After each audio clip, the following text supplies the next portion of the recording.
I don't know. No, let it go. It will get dark in a minute.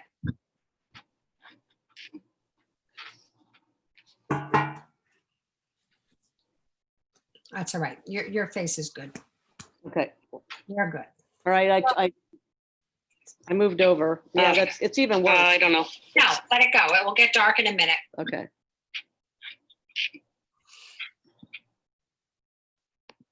Okay. We should be. Yeah, we're live on YouTube. Okay.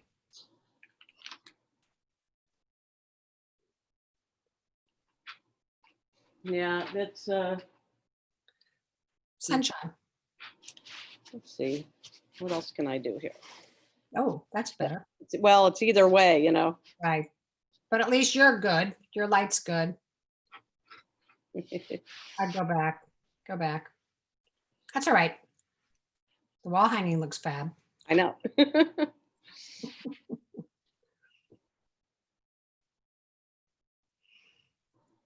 Let me see.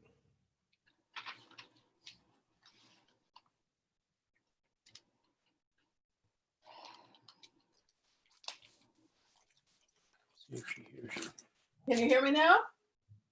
We can hear you, Sarah. All right, where's my picture? Yeah, where's it? Do I get a picture, Stan, or not? No picture? Does she see your picture? I don't see my Ask her, picture. ask her. Oh, do you see my picture or not? No, I don't. Neither do I. Maybe I don't get a picture. Well, I'm sitting here drinking wine. Oh, There you no, are. I see you. I have my sweatshirt on backwards. That's the My kind of- daily life. We're about to get Sarah Lundy. You got my timeline, right? I did. It's fabulous. That should answer all your questions in terms of that stuff. Maybe I don't have to do anything now. Yeah. 'Cause that's all accurate. Excellent. I'll put that on it. And then I mean, the reality was that at the end of the public hearing, they had the public hearings on the DEIS. Okay. Yeah. After the secret was deemed complete. okay. And that's where it stopped because it was clear that it wasn't going to get authorized. All right. The board was not going to go forward with it. And that's when they started to reconsider. That's where Alex Selson came in. Got it. Okay. And then they started making a new plan, which didn't happen until after the zoning and the NND was in place. And, Okay. and then as soon as Brian was elected, and when he came into office, they laid the NND on his desk. He was brand new. And there was the NND, which was the second plan. They had talked about the second plan. They had held some meetings about it, but it came in the form of the NND second All plan. right. And it never really went forward for a variety of reasons. They Okay. say because we didn't get the escrow straightened out. And really, the reality was that the economy tanked. And so there was no pressure to go forward on it. So there was the only thing that was done on that was it was decided that the planning board would remain the lead agency, even under the NND. Okay. Where it could have become the town board. Because Okay. the town board had so much control, but it remained the planning board. That's really all that got done. They never scoped it. Durst agreed that it needed to be rescoped Okay. as an NND, but that's all. It didn't go any further than that. That's great. Then all I'm missing is, So why don't you redraft it with that information and then I'll reread it and see if, okay. I'm sure it'll be fine. Excellent. I went through the minutes and pulled that stuff out at a certain point and put it away because just good to have. It's extraordinary to have it. Yeah. It really tells the story. Yeah, there it is. Yeah. And The minutes were so good. Yeah, The minutes were amazing. They had everything. excellent. They were basically verbatim as to what had happened. Wow, okay, So I was very impressed with the minutes. wow, great. All right. You're gonna see some people that you don't know on here. Great. Some you may not. Hi, Matt. And I will introduce everybody when we get started. We are still 5 minutes away. Rory is upside down. Check out Rory's haircut.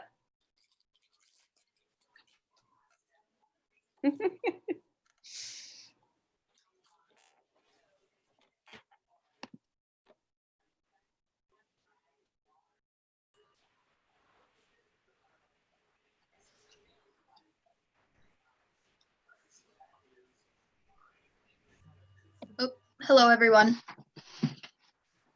Hello, How are you? I'm good. Good, Aaron, hi. Hey. What? Hi, Waiting for 7 o'clock to get Aaron. started. Hi, Dara. Hey, Rory, good to see you in your office. Look at his haircut. Yep. I can't see Rory. I don't have Rory. Are You you on gotta your, swipe. you gotta get on gallery view and then you, Who's that, Judy? Judy, we can't even see you. Normally, we get to see your forehead. I know, I'm sorry. How are you, Matthew? I'm doing well. How are you today? Good. Oh, there we go. All right. Oh, boy. Come say Oh, hi. boy. Let them get a little cuteness. well, let's get some cuteness, yes. She's eating some pasta, so she's a little cute. Delicious. Look at her. She's so cute. Hello, Elizabeth. Hello. Hi. She's eating her dinner.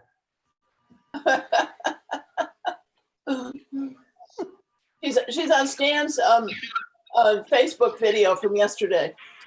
Oh. She stars in it. Oh, that's great. And my other daughter's in the back of right over Sarah's shoulder. There's the other one. Right. Okay, let's see. We are almost all here, but we have 3 minutes more. How's the foot, Don? Inconvenient. Oh, Sorry, Don. Where are you, Rory? I heard you. I'm over here. Oh, there you are. I'm on Mr. Conic. I'm in On heavy the- traffic. right. Distracted driving. With magic kids, Looks so- like you're parked out in a cornfield. Exactly. You figured me out.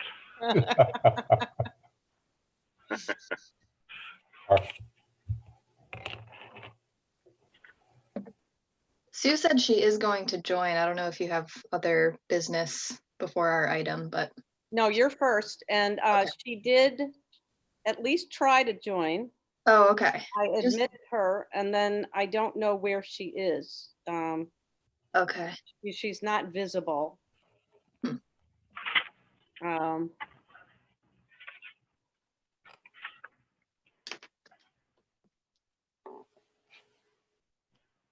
Texted her to let me know if she has any trouble, but maybe she'll try again.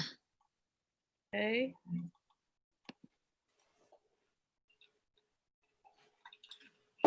We have a big meeting tonight because we have a lot to do. Hi, Jen. Hi, Hi. everybody. So Jen,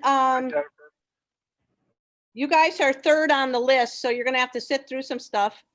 That's okay. I'm happy to do Okay. that. All right. Okay, we got 1 minute to go. And who's that? Michael Cooper.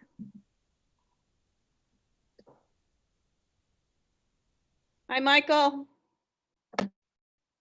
We have you, you're third on the agenda, so just sit tight and we'll get there.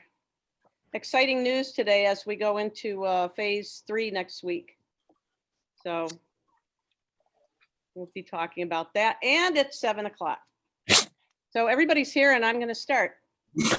I'd like to call this meeting of June 15th. It's a town board workshop meeting to order. It is important during this time of the pandemic that the functions of government carry on. It is under that premise that we will continue holding our meetings remotely, record them and live stream them on YouTube for the foreseeable future as prescribed by the governor's executive orders, including 202.1, 202.14, and 202.28. The agenda for tonight is basically in 3 parts. The first on the agenda is the Dutchess Land Conservancy is going to make a presentation. Second is a highway discussion. Third is a recreation discussion. And then we're going to go into an executive session to discuss some personnel issues. And basically that's it. So that's the evening. We will forego the pledge and we'll start right in with the Dutchess Land Conservancy. So on the call, we see, let's see, there's Becky Thornton. Can you raise your hand? There she is. And Hi, Becky. Aaron Hoagland. And Karen Rue. There she is. Hi, Corinne. And maybe Sue Lundy did if she's here, but I don't see her. And she's the owner of the property, correct? Correct. I didn't hear back from her, so she may join, but I don't want to hold you guys up. So All right, if now is good, I will get started. please do. Thanks so much for having us and squeezing us on your agenda. Sounds like you have a lot going on. As Dara said, I'm Erin Hoagland from the Dutchess Land Conservancy and Senior Land Projects Manager. Becky is our president and Karin is our Director of Land Projects. Hoping Sue, oh, there's Sue. Her ears must have been burning. So tonight we're here to talk about the Cedar Ridge Farm property, which is owned by Sue and Gary Lundy on Route 82. It's about 247 acres. The deal, sorry, Route 83. Route 83, sorry. Working on other projects on Route 82. The DLC is working currently on a farmland protection project to purchase the development rights of the farm and place a conservation easement. For those of you who may not know, Cedar Ridge Farm is a broodmare boarding and foaling operation for New York State bred racing thoroughbreds, and they're part of the New York State Thoroughbred Breeders Program. So one of the funders that we plan to approach to purchase the development rights is the New York State Department of Ag and Markets. We often work with them on farmland protection projects, and we hope they'll be releasing a round of funding this summer that will apply to this town board. May recall in the summer of 2018, we made a presentation to the town for endorsement of the Dutchess Views Farm project that we're doing also in conjunction with Ag and Markets, and we plan to do the same for Cedar Ridge Farm. And given the town may have a trail interest in the property, we wanted to discuss how best to incorporate the town's trail interests into the project and work collaboratively to meet the objectives of everyone involved. The property is highly visible, as you probably all know, and protection of the farm aligns with a lot of the goals of the town of Pine Plains. I don't know if you all were provided the map that I sent along, but on the aerial map of the property, we marked out the trail route that is identified in the Pine Plains Hike and Bike Trails Report. It's shown as a green line, known as the east of Hamlet to Columbia County connection. The trail, as shown in the plan, runs northeast across the farm fields that are currently actively used as horse pasture. So we've had conversations with the landowners who are willing to allow a trail route be designated via the conservation easement, provided it won't have a negative impact to the farm operation. And we also discussed this with our contact at Department of Ag and Markets, who administers the program for this funding. And they advised that It's likely not a route that they would be able to approve as proposed due to the way it does run across the productive ag land that they're trying to keep viable and active. And, you know, the DLC and the Lundys and the state all recognize the importance and the value of trails for our communities and understand that that's a priority for Pine Plains. So while we're not working to acquire the trail easement at this time, we have been looking at some alternatives that we wanted to discuss with the town to see, you know, just your opinions on some other routes that could be secured for basically a future acquisition and would be reserved within the conservation easement to be exercised in the future. Ask a question, please. Sure. Where is the property? So the I'm property, confused now. oh, sorry, the property is located right on, it's just south of the Columbia County, It's on Route 82. right, It's the 82, old- yep. It's the old George Farm, 82. correct? the old George Farm, correct? Yep. Okay, thank you. Yes, yeah, that's what I thought too. Oh, it's on 82. Oh, It's, sorry. Too. oh, Yeah, I was thinking Cedar Crest. That's my problem. Okay. Okay. I'm just constantly mixing up 82 and 83, to be honest. So, Oh, all right. So it's the place with the green barn and the beautiful M. Yes. Okay, Yes. I get it. I know. Okay. So you know, Aaron, I don't think we've seen the maps that you were referencing, okay. I haven't seen them. as far as Um, the proposals that you guys had sent over. I could share my screen, I think. That would be I was great. going to ask that. Sure. I don't remember getting anything that I had to. Oh, or- okay. Yeah, it came along with the, just a summary of kind of basically everything I just said, but I will, sorry, just figuring out how to do that. Oh, I got a little message that says the participant screen sharing is disabled by the host. Let me, let's see.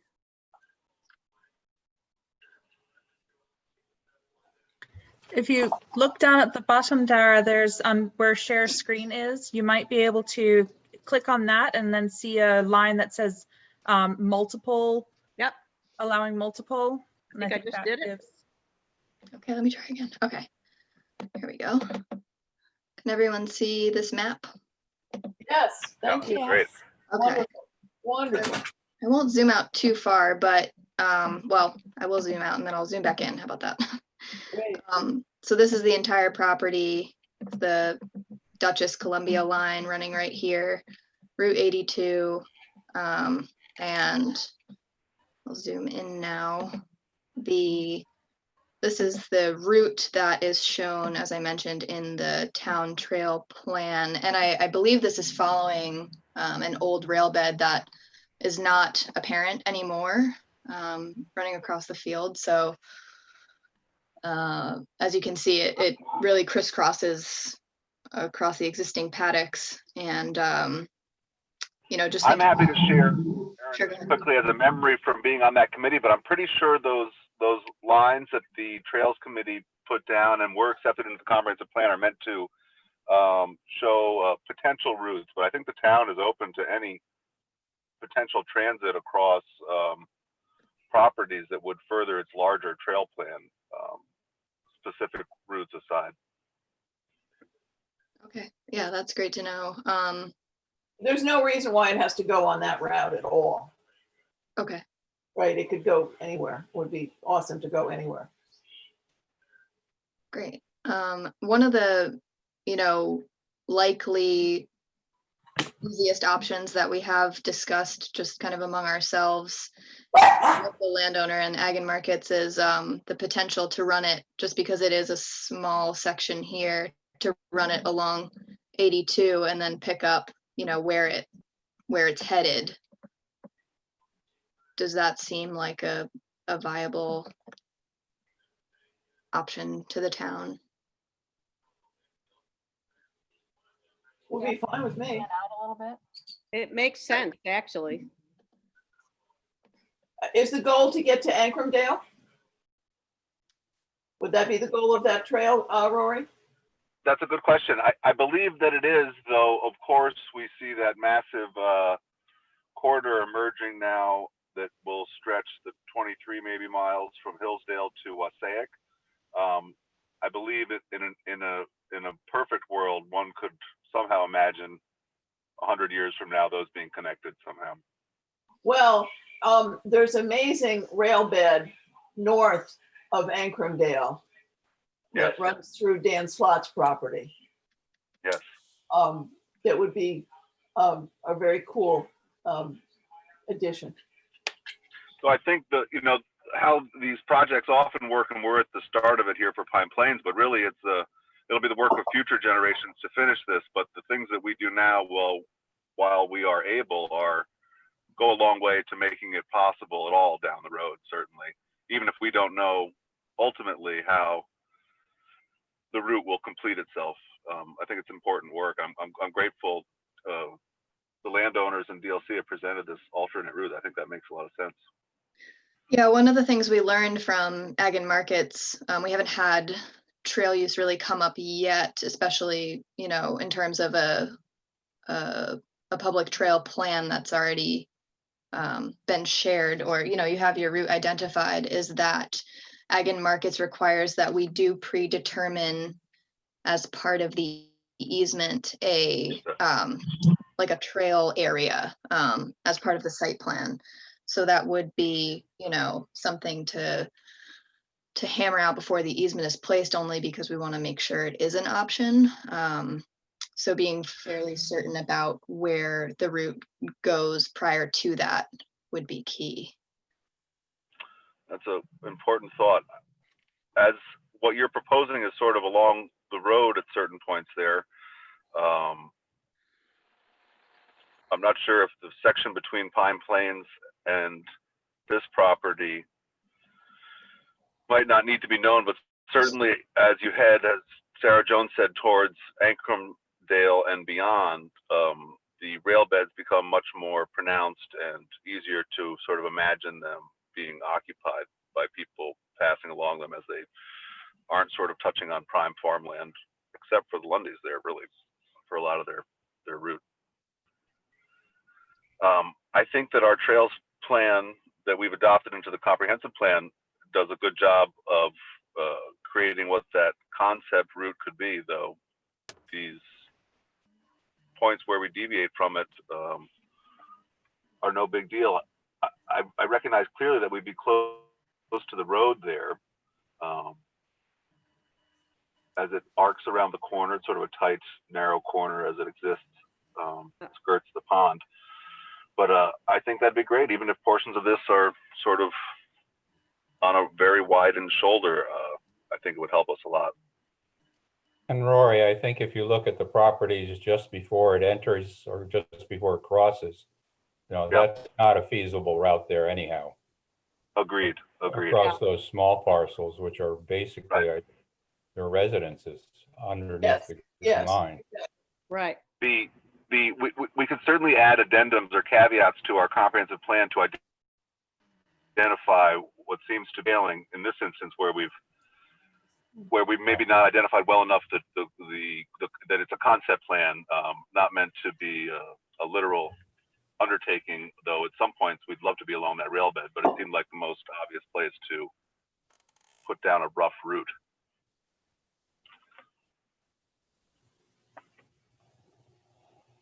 Great. Okay, great.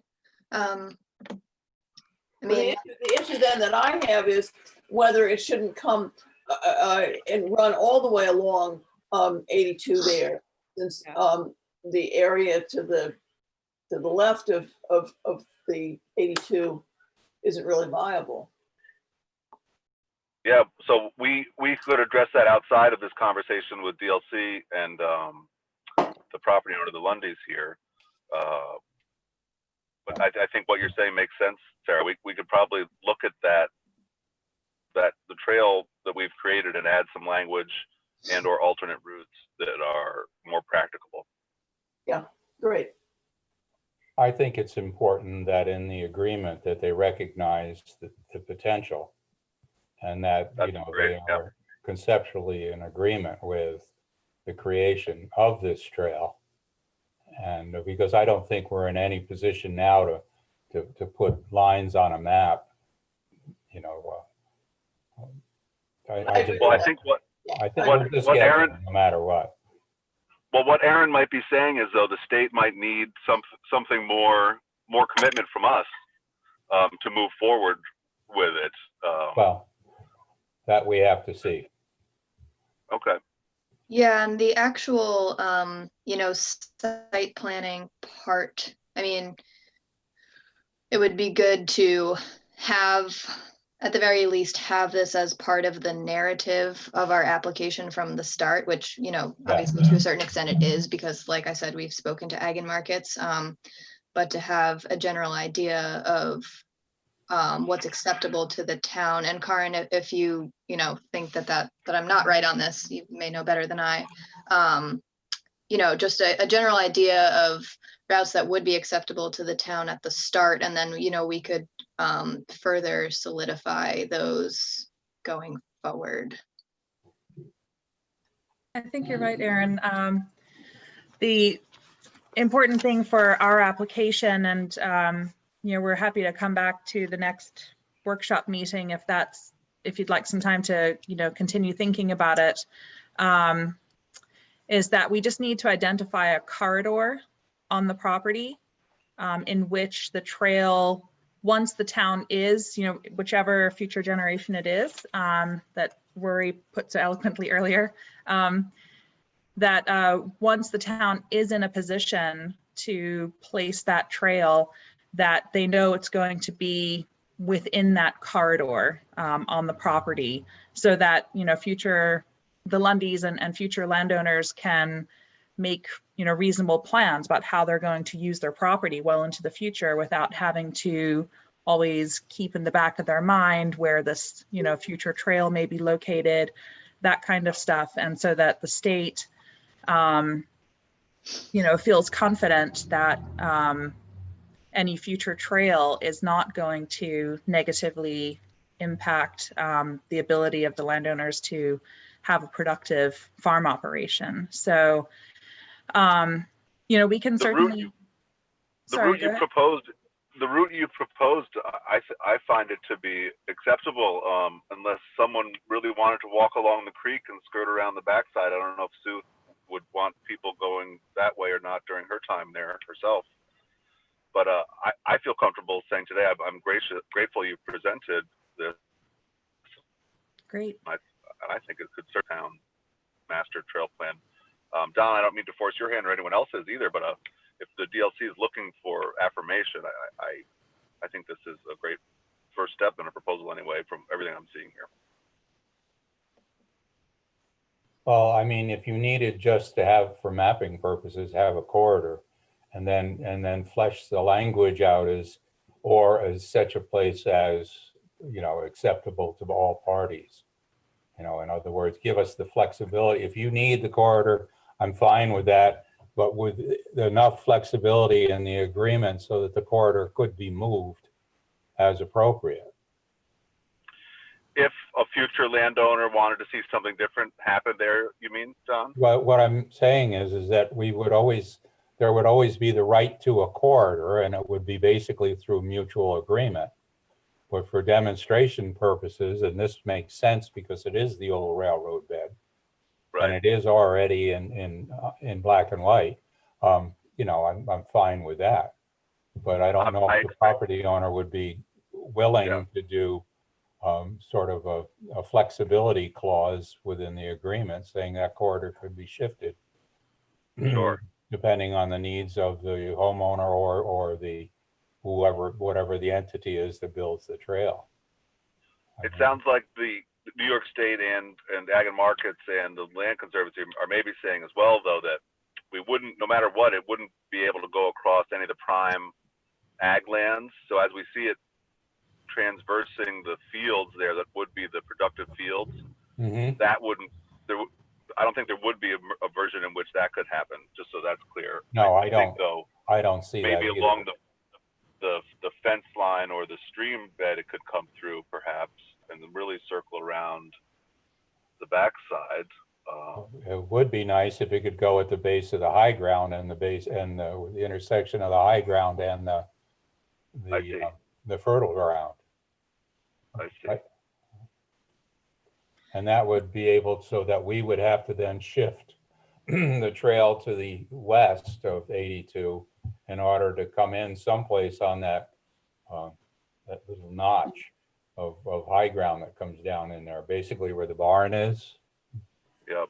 But then that's a difficulty with the barn unless we were to use something similar to the driveway to the barn and Right. come in on the back side of it. I don't know without seeing the topography, but I think we could somehow be flexible with it unless, as you say, Ag and Market says no, or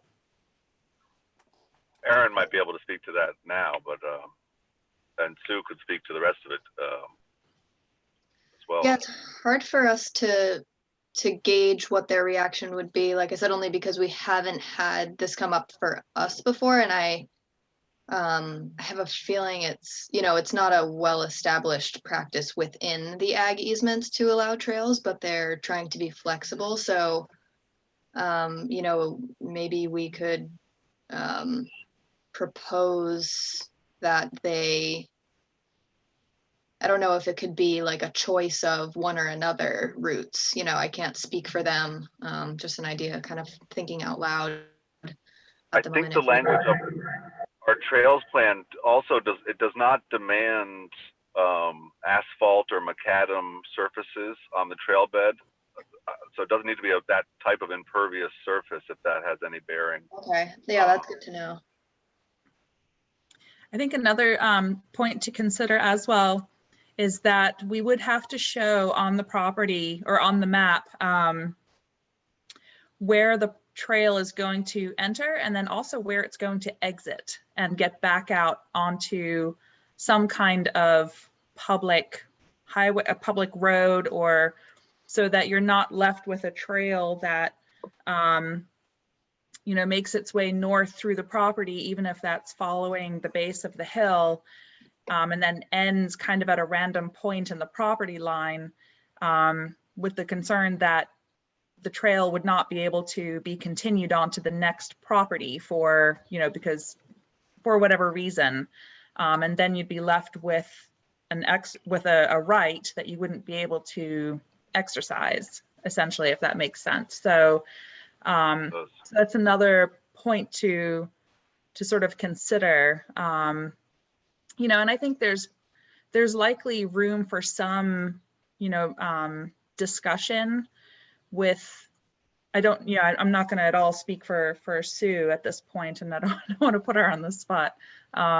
But, you know, I think what we would ultimately be looking for is to be able to, you know, if it's accomplished now at this meeting or the next workshop meeting, is that once the state does release their request for proposals, that we can come to a town board meeting with a more formal request with a map that shows the trail corridor on it. So that's ultimately what we would be looking for, you know, to reach an agreement with the town, Sue, and what would fit within what the state will allow or what they would agree to. So, you know, we can either go, I'm not sure what you would like to do as a next step. We can continue to sort of noodle things along with a couple, you know, one or two other suggestions, and then return to the next town board meeting, or if there's a, you know, blanket acceptance of just keeping the trail corridor along the road, you know, and we would, I don't know what width, I don't think we've actually come up with a width yet, but some specified width, you know, from the edge of the road inward to the property, that kind of runs parallel to the road, in which a trail could be placed in the future. And we would show that on the map. I suspect that it would be a lot less costly to stay along the road, first of all. And then there'd have to be enhanced fencing. I don't know how the fencing is, what Don was talking about with the fertile land versus the hill there. I pass that farm all the time and the horses are out there. So, you know, there would, to have people biking and walking back there could be really disruptive. That's just my 2 cents. I think it would make sense to stay on 82 because it would be cheaper to build it. More likely that it would happen. I'd be interested too to speak maybe if the Burlinghoffs are the next property owner, then the next property owner beyond that are the Osofskis as far as the rail bed goes. But even just the Burlinghoffs, I think, would be the only owner between what DLC and Sue have presented there, where it meets back up with the green line after traversing the road. But it would continue along to Chase Road, which is a public road, just over the Burlinghoffs, if you needed a termination point on a public road. And then picks up Osofsky's rail bed beyond for quite a distance towards Ancrumdale. But perhaps we could see what Vivian Dara thinks of it all. I mean, I don't know, but your point's well taken, Corinne. You can't have a road to nowhere. So as you put together a trail like this that we acknowledge is the work of many, many years, you would certainly end up potentially in certain points with sections that are incomplete and sort of trails to nowhere temporarily anyway, maybe. But it seems like if what Corinne requires of us is an egress onto a public road, that road would be Chase Road, which Burlinghoffs own that length of rail bed between there and there.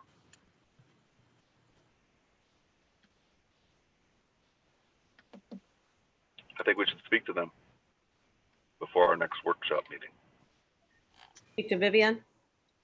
I think that strikes you as a, I think that's Maybe a you've great already- idea. And I certainly have no problem with keeping a possible easement right along 82. I don't think that's a problem at all. My comment about that is you see where the main house is, right on the road, up on the curve itself, or the barns and that are there. Well, it's not that close to the road. I mean, it would be in their front yard, Yeah. definitely. But bicyclists are there all the time. That's a huge biking route anyway.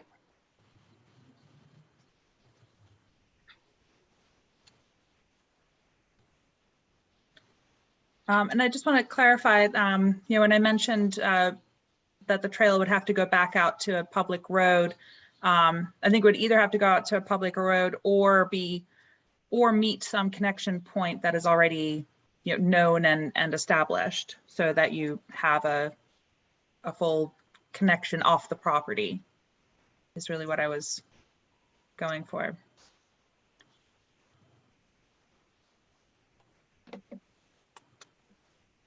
I'll leave it to Erin now. Yeah, I mean, so I don't know, as Karen mentioned, if you'd like us to come back to another workshop meeting or town board meeting to talk about the options, or if there's kind of a general sense that the route along the road is the best. Maybe you want to discuss further, but I guess kind of gauging what the next best step is. Well, I'm good with the road, the route along the road. How does everybody else feel?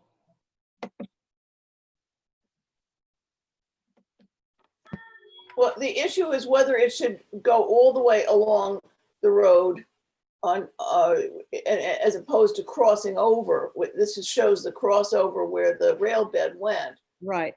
I think it would be ideal to have it just go right along the road from the very beginning of the property, if that would be possible. You mean to stay on the west side of Route 82 as opposed to Yeah. even come over? Okay. No, to stay on the east side. That's the east side. Oh, I see. So if you're coming, yeah, I was It's the east thinking side. the other direction. Mhm. Okay.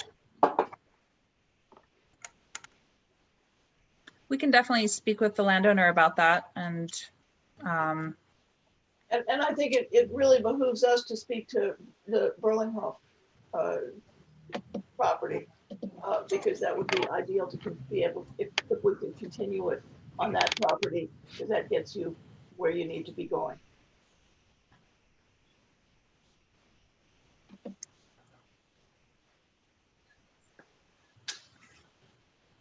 So does that mean we want to wait and discuss this with Vivian and then get back to Dutchess Land Conservancy at the next workshop meeting? Or do we want to have some broad language that says we will look into this and with the idea of creating some agreement further on down the line? I think we should explore the option of the Berlinhof before we do something like that, at least ask and see before we commit to anything. Makes sense to me. All right. And Aaron, can you send us these maps? Yeah, absolutely. Okay, think- thanks. All of I your just emails. did, Matt. I just found the email. I totally missed the email. Oh, no worries. So you should have it now in your email. Thank you. I'm very thrilled about the idea of protecting that farmland. Those are wonderful fields, and they are most deserving of protection. So I'm totally in favor of that. Great, thank you. All right, well, in that case, we'll get in touch before your next workshop meeting and wish you luck on your conversations with the Berlinghofs. All right. Thank you so much for Great. coming. Thank you so much for having us. Thank you. All right, Bye. bye. Thanks very much. Yeah, thank you. Thank you. I don't know if I know how to leave. Sorry. All right. That's exciting. All right, second on our agenda is the Highway Department. Get my technology working here, sorry. Looks like we kicked Rory off.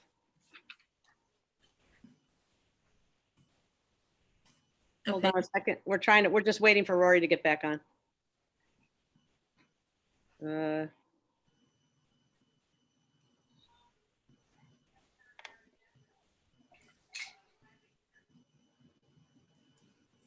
Can you hear us, Rory?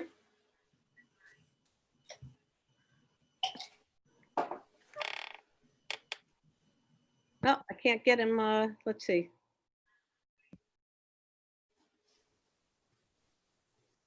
His reception maybe.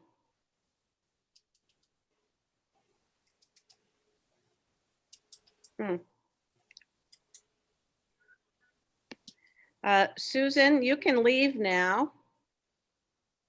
Or maybe I'll just get rid of, sorry, bye, yes, bye. And then 494804, I don't know who, is that? That's me. Oh, that's you, okay. You could tell it's the top of her head. We can't even see the top of the head tonight, Don. I got a little bit. Okay, well, I missed that forehead, Judy. Oh, I'm sorry, Matthew. Oh, okay, I don't know what's going on with Rory, but I think maybe we should get started. Heather, do you want to take it and just, sure. It's just to alert you guys that we've been having some dumping issues at the yard. There have been lots of tires being dumped, and I don't know when they're coming in. I would say, looking at the size of the pile, I think there has to be a good 20 to 25 tires there. Some are very large tractor tires, which I understand are pretty expensive for the town to get rid of. I don't know, like I said, when they're coming in. It was my understanding that we were just accepting tires during our townwide cleanup day, which happens once a year. We are. Okay. So I'm not sure what to do at this point. We also, of course, we have signs all over the place directing people where to dump certain things. At our leaf pile, most recently, I think it was within the past week, we came in on a Monday morning and there were at least 7 what seemed to be regular, maybe 550 or a dump trailer size load of not leaves, it's rubbish. It's dirt, stones, sticks, and they were just piled right in front of the leaf pile. That causes a problem for the highway department because we obviously then need to get rid of this material, which we're not really, as far as I know, we're not accepting any of that stuff either. We're basically just taking brush from residents so that we can chip that up and offer that back to the residents as mulch. And of course, doing the single stream recycling, which is the cardboards, the plastics, and glass, and then also the large metal recycling containers. So I just wanted to alert you guys to what's going on there and ask what you think, or see what you think we can do to prevent this, get the information out to people. I'm not really sure at this point. More signs, I mean, nobody seems to look at the signs. I have, this last weekend, I gave Vinny a clipboard and he took license plates, numbers, and names for anybody coming in to dump. Now he tells me he did not see anyone dumping the stuff that looks like concrete, chipped up concrete. In addition, now he's only there 9 to 1 on Saturday, and then he comes in for about an hour, 4 days a week, just to kind of maintain the recycling. Deb Phillips wrote us a letter talking about having pulled a bunch of junk out of the recycling that doesn't belong in there either.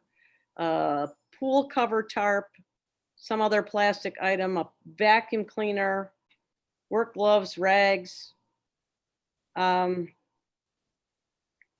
You know, and she thinks somebody should be monitoring that all the time, but that's a great expense to the town, and therein lies the problem. What about like a small surveillance camera that, you know, we can check license plates, see who's dumping the stuff, and you know, if it happens and Benny's down there once every 3 days, it doesn't have to have a ton of storage, just enough where we can go back and look at it. I think that was discussed once before in the years past with hooking up to the other cameras that the town has at certain facilities. And I believe John was going to look into it, but the ball kind of dropped there. And I think we need a camera, definitely. Yeah, I mean, I think is that just shows who's in and out. And I mean, if you have tires, you're obviously going to be driving them in with the truck. You'll be able to see them on the camera on the way in. And, you know, we just maybe get 2. One where we can definitely see a license plate number coming in and out. And then like another one just by the recycling thing, like where it shows what people are dumping. And if they're dumping bad stuff, then, you know, it's there. We know. I think if we're going to do that, but though, we also need signs, because we just need better signage too. Yeah, but I mean, I think that And a fine maybe. people don't read the signs, but if we put more signs up, and at least we also have to put a sign up saying that you are being on camera. But I think it's worth it. I think it should be Now fine. the tires alone, I to agree get with Derek. a Sharon Town dump day, it was $20 a tire, right? Something like that. And if Heather has 25 tires down there right now, that's a pretty big expense for us. Yeah. So, you know, I think to spend the money now on getting something where we can catch it, see who's doing it, saves money in the long run. You know, like we could send the people the bill if they get, you know, if we see them on their license plate and they're dumping it. It's like, that's my opinion at least.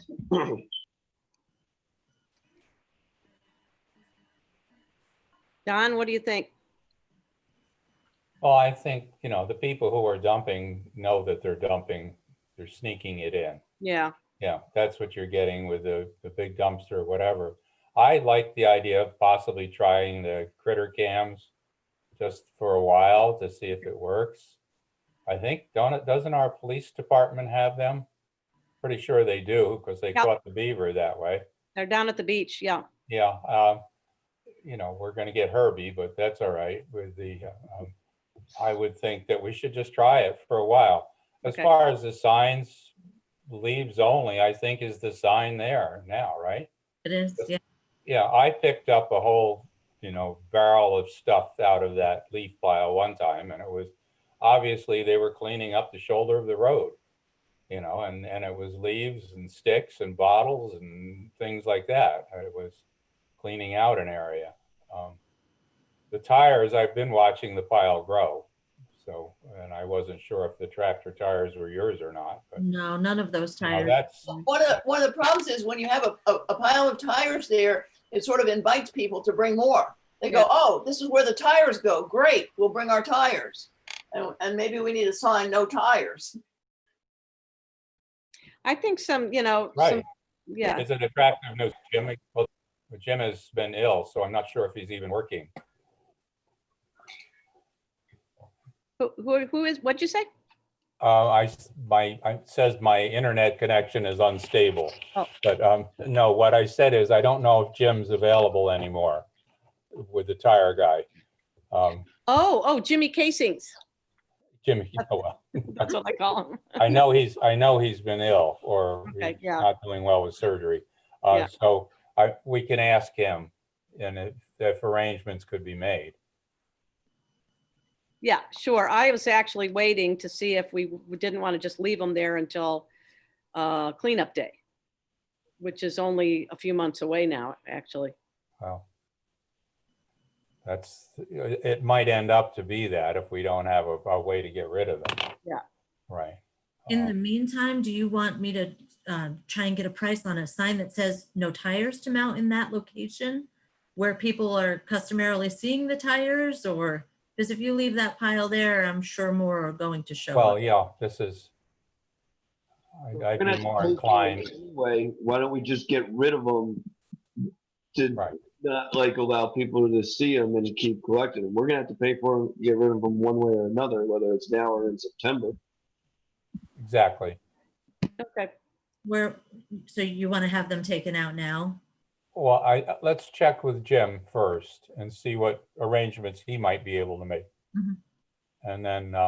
And then possibly you guys have to take them out, make a run with them, with a load of them to get rid of them. But I think we have to get rid of those. Yeah. I agree. We'll just keep growing. Yep.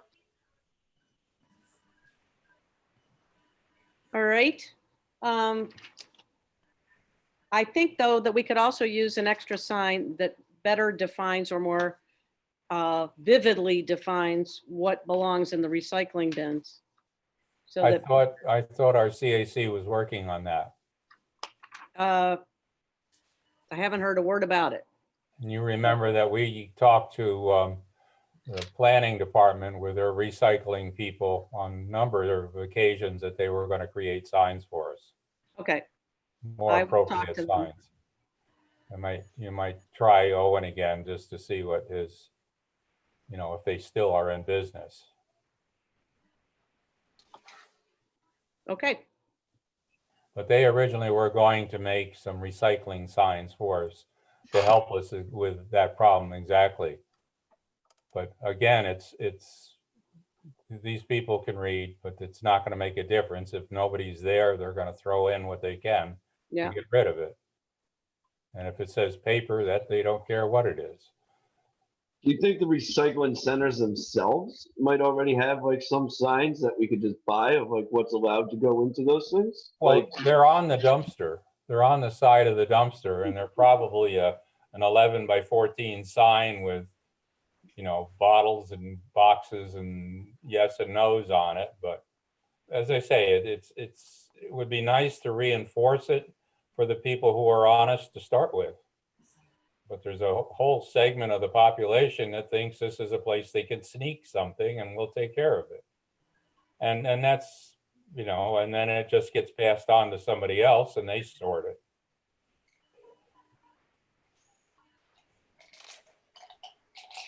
I think we ought to follow up with planning and see if they have any sign making capability anymore. I know, is Pat still active in this for Pat Byron?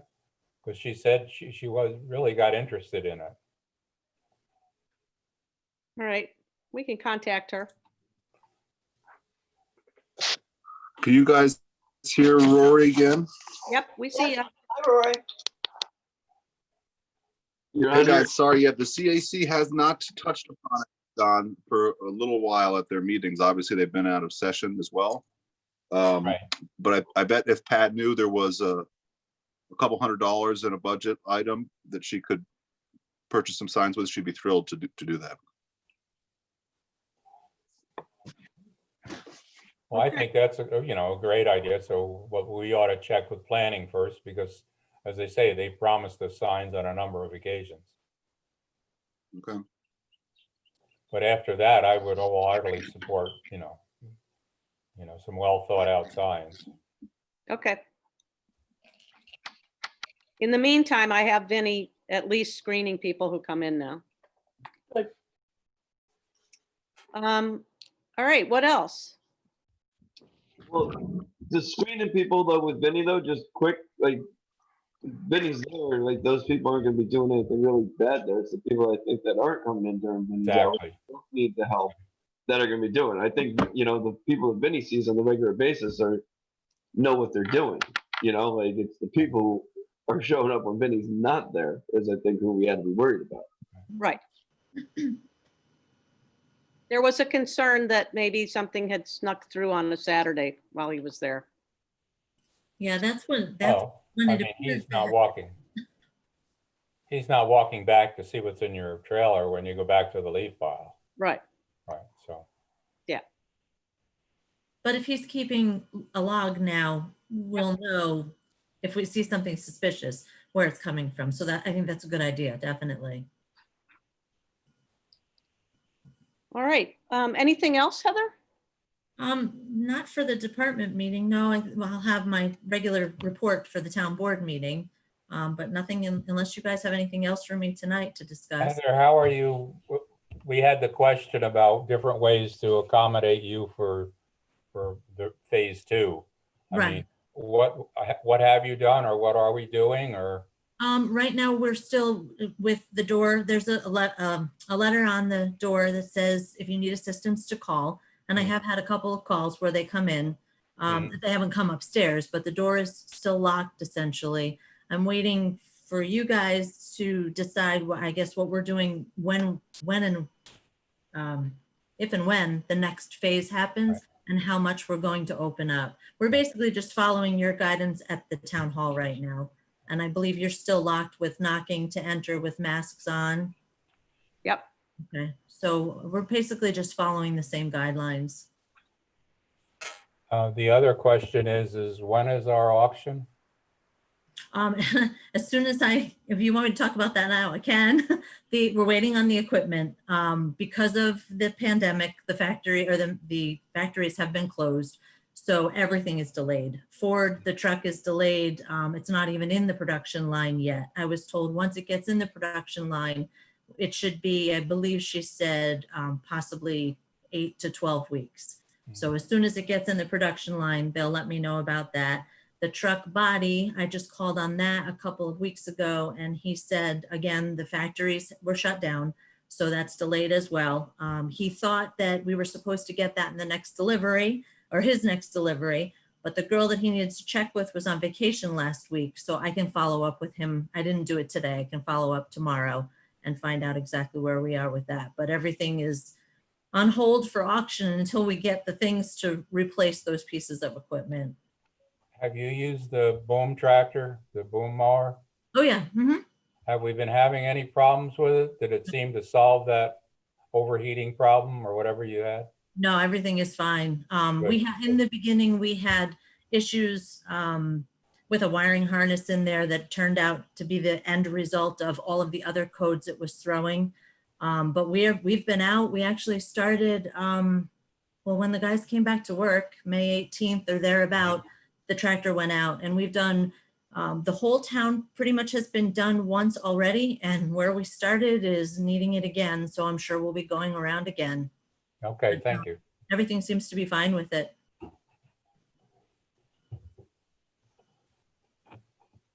All right, anything else? Good. Thank you, Heather. Great, thanks, Heather. Do you need me for anything more? Or No, I think we're done. Okay. Okay. All right, thank you. Thank you. All right, recreation. So one of the pieces of news we got today was that phase 3 starts next Tuesday and is going to include team sports. And then there was a clarification later today that because the order was kind of vague, that basically it's all team sports. So yeah, the problem is in spectators. So no spectators hanging out, no food concessions or anything like that, but the team sports can be played. So Michael, don't make sure you unmute. There you go. So we just thought it would be great for you guys to give an update of sort of what's going on. All right. I think we can probably have Jen go through the beach opening and camp opening, and then I'll talk a little bit about what you just brought up and then some of the things going on there. Great. Okay, so I'll go first. So basically, because of all the work that was done in the end of March through April and May, we are ready to roll. I mean, I submitted another form to the state and county last night, and I spoke with Michelle Kelly today. Everything's on track as far as opening the beach on June 29th, and then opening camp on July 6th. We had originally said July 1st, but that's in the middle of the week, so that seemed a little bit weird to me. So I also was in contact with Heather today, and so the highway garage is coming to put the dock in the Friday before that. The staff started working today, which is amazing, because that's Michelle Kelly, the health inspector's biggest concern is that the water will start failing if the goose droppings are not cleaned up. However, I couldn't have people work until the beach building was open, the bathroom building was open. So work started today. It looks great already down there. We have a delivery of sand. We have the second delivery of sand coming on Friday. I will have trainings with the staff to make sure that they clearly understand the protocol and the regulations and all of the sanitizing and cleaning that needs to happen before we open officially. So they're working on just prepping the area right now. And then as we get closer to opening, we'll have trainings, more trainings, similar to the ones that I do with my camp staff, but I'll include everybody.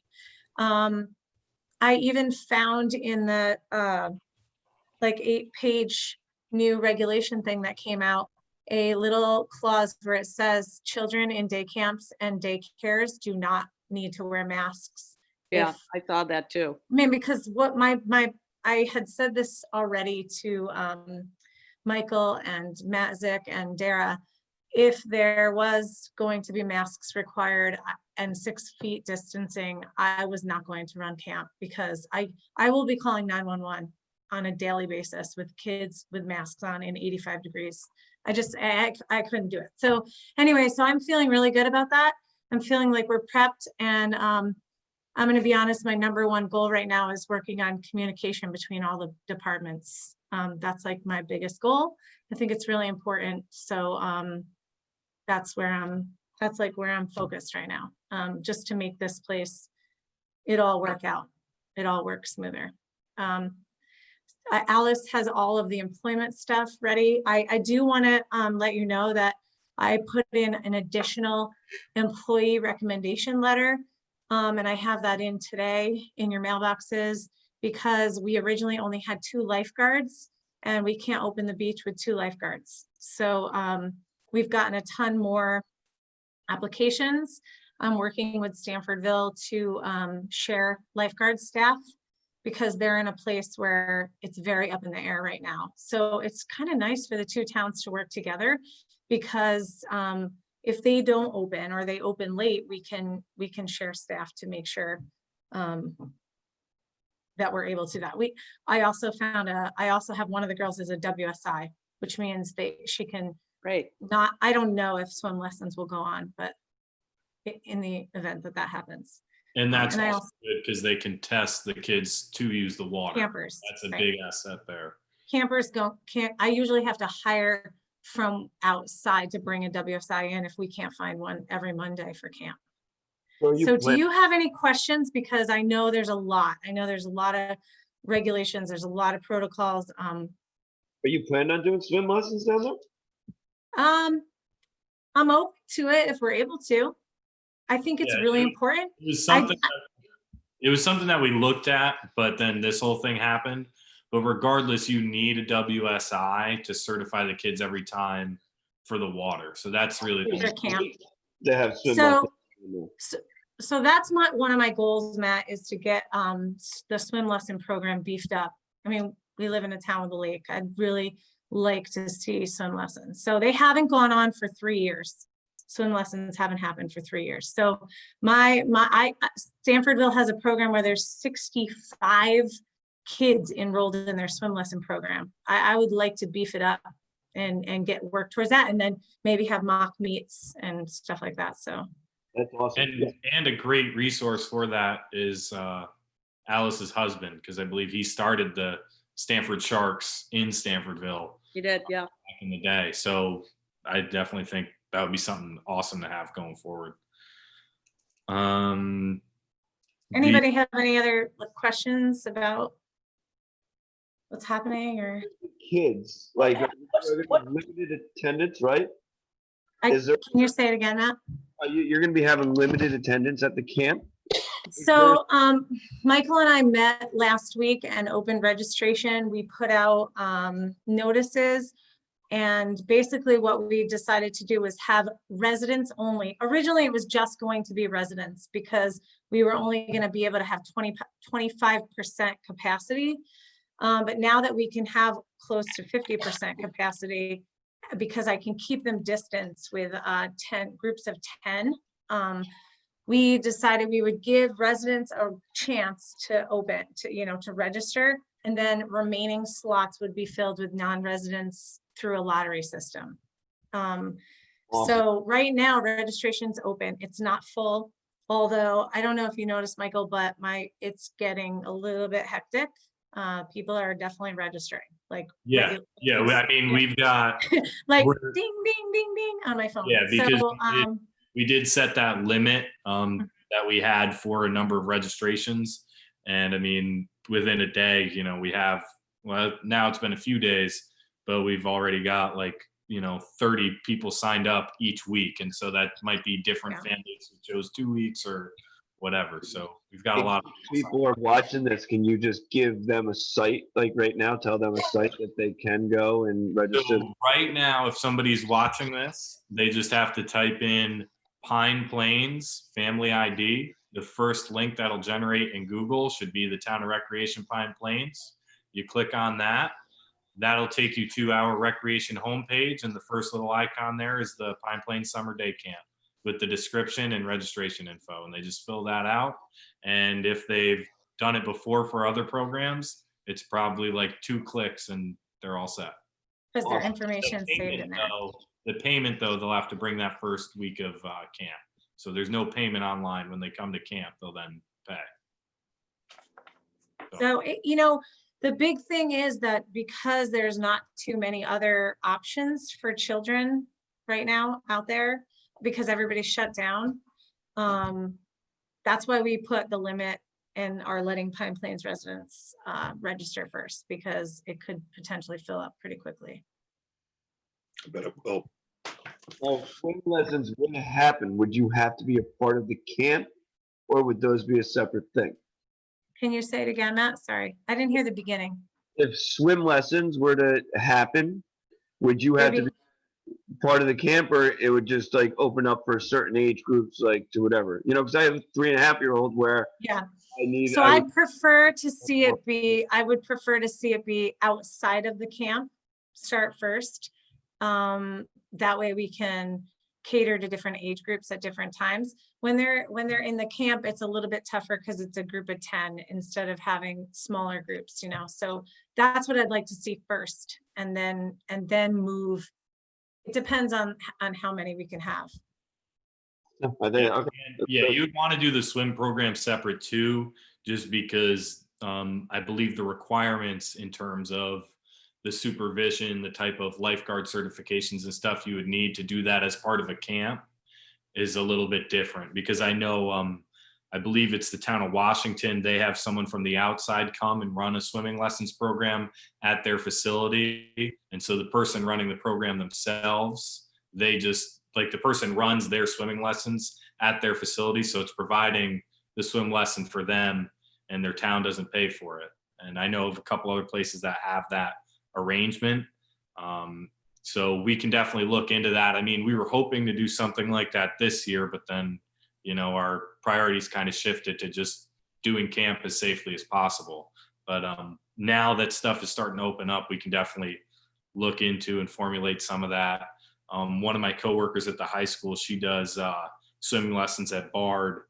And so, you know, I might be able to ask her about different programs and how that works, and we might be able to do something there.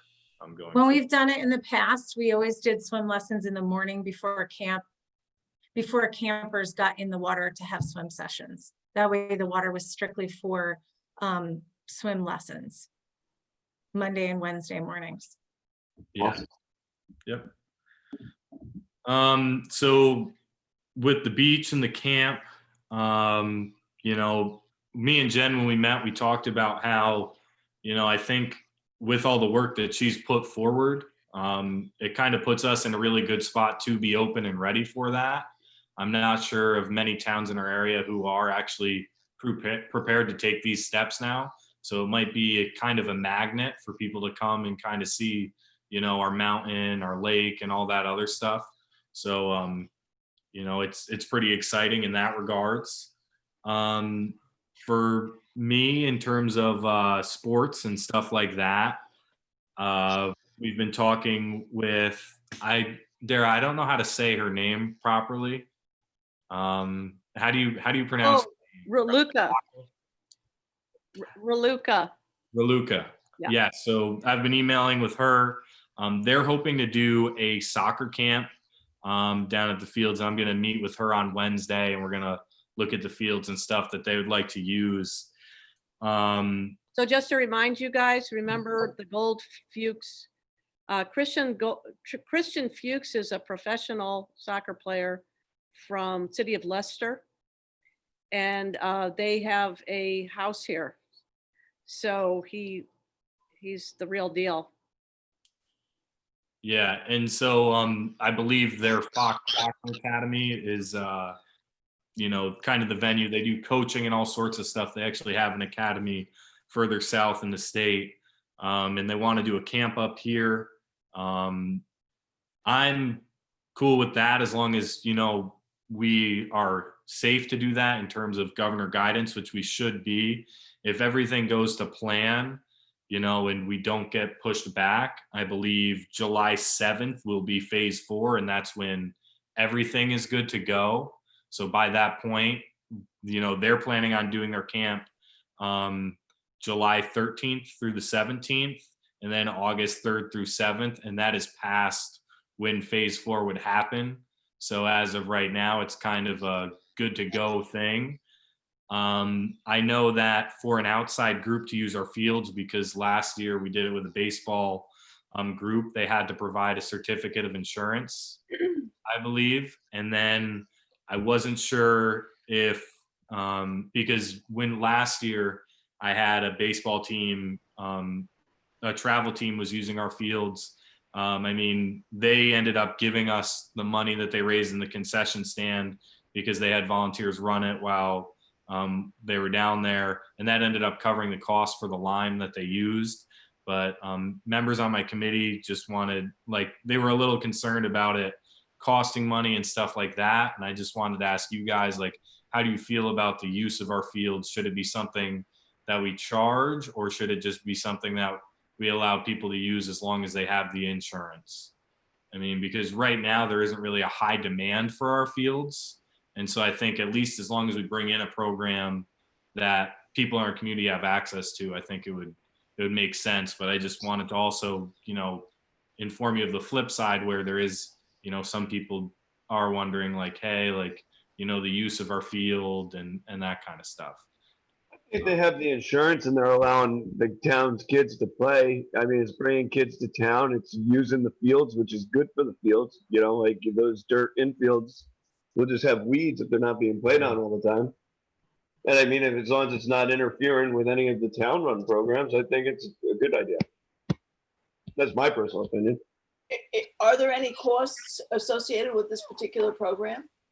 I'm still talking with her. She hasn't told me that ahead of time. I mean, I would assume there probably is. I mean, I know, you know, when LMC Athletics does their basketball camp, there's a charge, and this is a similar thing, only this is soccer, but they're using our town field. So, I mean, I'm personally, the more opportunities for the kids, you know, the better, but I don't know off the top of my head what that price would be. And, you know, I could probably get that information from her when I meet with her on Wednesday. I think it's wonderful to have that kind of a program. I'm all for having that program. And then the other thing is too, is, you know, I'll work really hard to see if they can, you know, come and maybe do a rec program with us, because I mean, it's not hard for me because my brother does LMC Athletics and they did their stuff through the school, but we were actually able to have Tyler and some of the people from their company come and volunteer their time for our Pee Wee basketball program.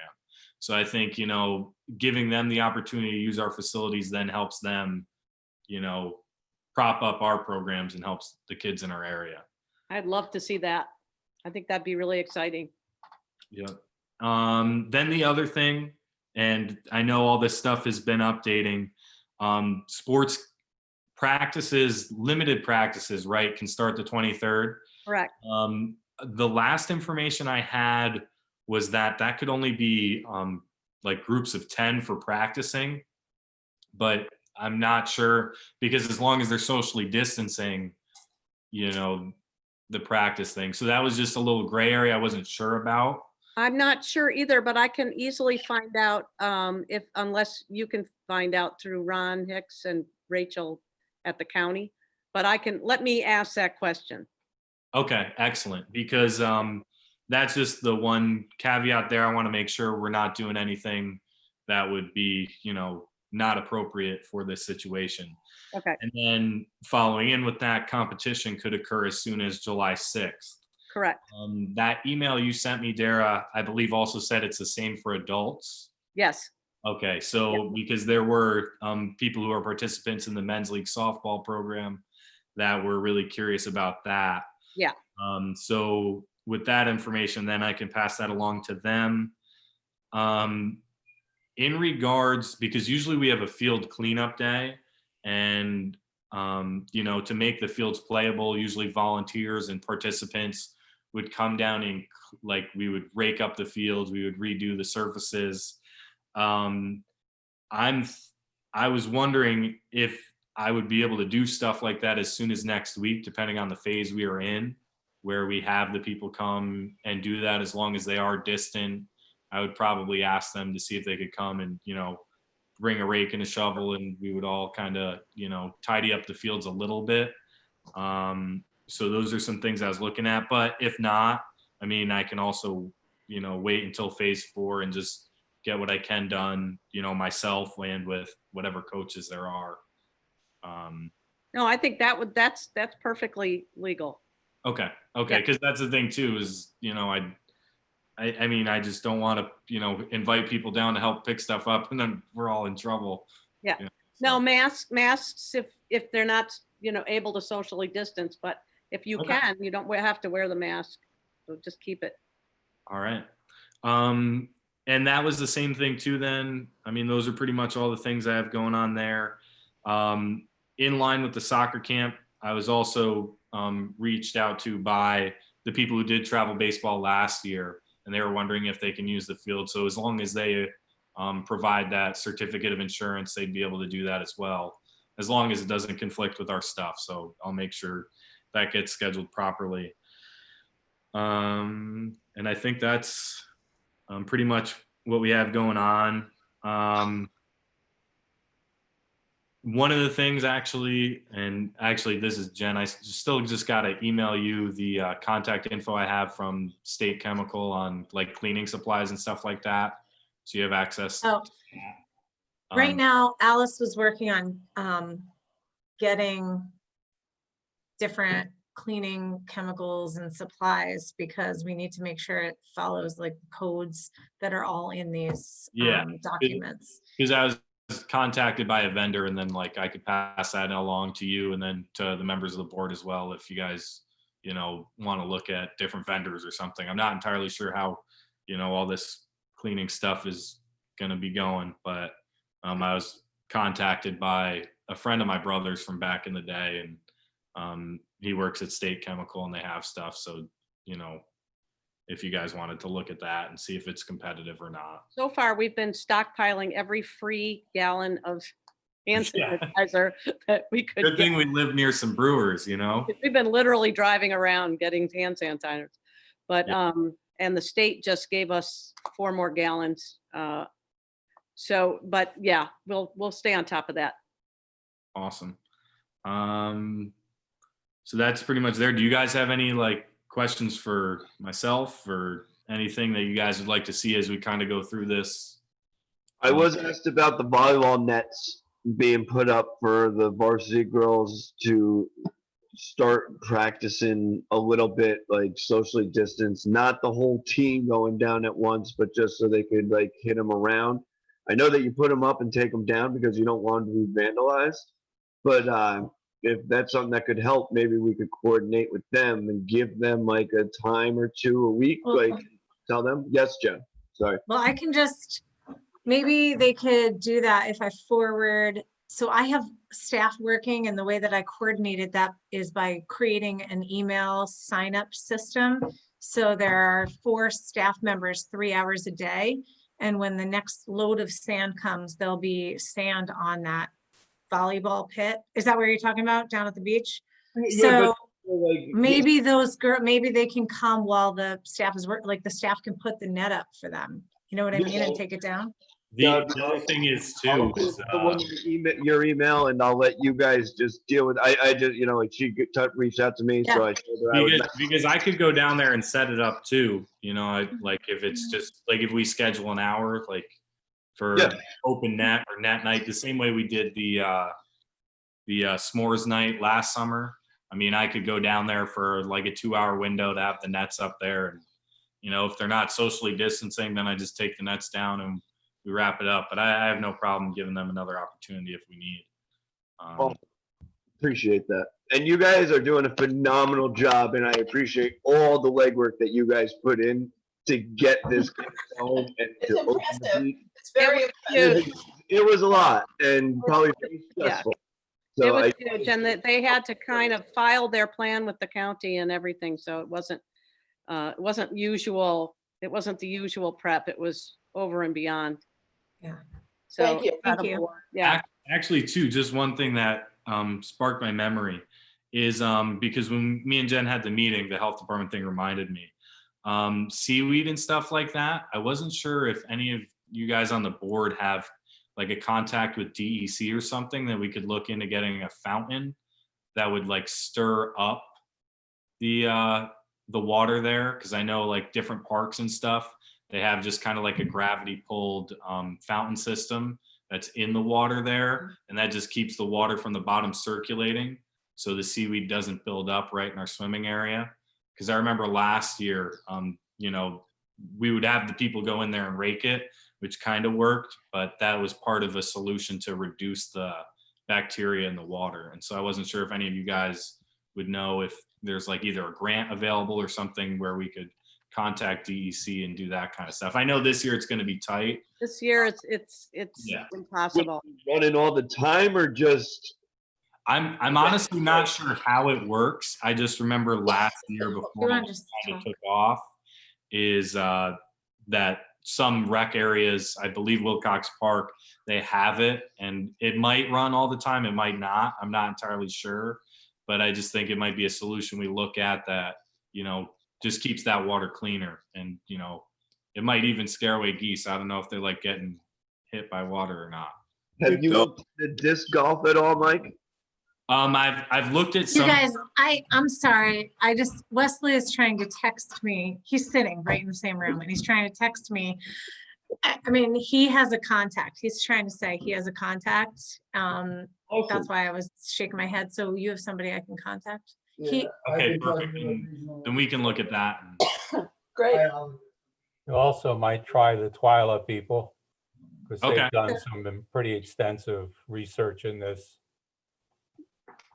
Yeah. so we can do, like, maybe I can get that contact from Wesley and All try right. to Yeah. reach That's out something to we can them. work on, and then we can brief them and cool. The CAC had done a little recon, I think, with Twyla maybe, and looked at some different They did. models. Yeah. So we could Yeah, ask, We you know, talked it's about this, something you to know. keep that water fresh. Yeah. And it's like, and the reason a lot of places use it is because it doesn't disturb the ecosystem. Like, you know, like you're not in there with a giant dredger or anything like that. Great. Okay, there's only one more thing, which was I put in everybody's box Jen's proposed agreement with the Lions Club. Yep. So that's something that I would love for you guys to review, and we can talk about it in earnest on Thursday. So that agreement is for 2020. I don't believe that because we hadn't settled it, that's the agreement for 2020. And then I'm working on a proposal to move forward from past this year. And okay, and we can talk about that later at a different. Yes. Okay, great. from a proposal from the Lions Club, Jen? Yes, it's For an the Lions agreement between the town and the Lions Club to host camp there. The Lions Club is not opening to the public this year, but they are willing to open for camp. So they will have camp hosted there, which is great because you know, they're not doing rentals. So the agreement that's in your box is for the town and the camp for this season for 2020. But 2021 might look a little different than what we see there. Yes. All right. That's If fine. there's nothing else, then thank you so much. All right. Okay, bye, guys. Appreciate it. You're the best. At this point, I'd like to move that we go into executive session. The person you see here at the bottom of the screen is Patrick McMurray.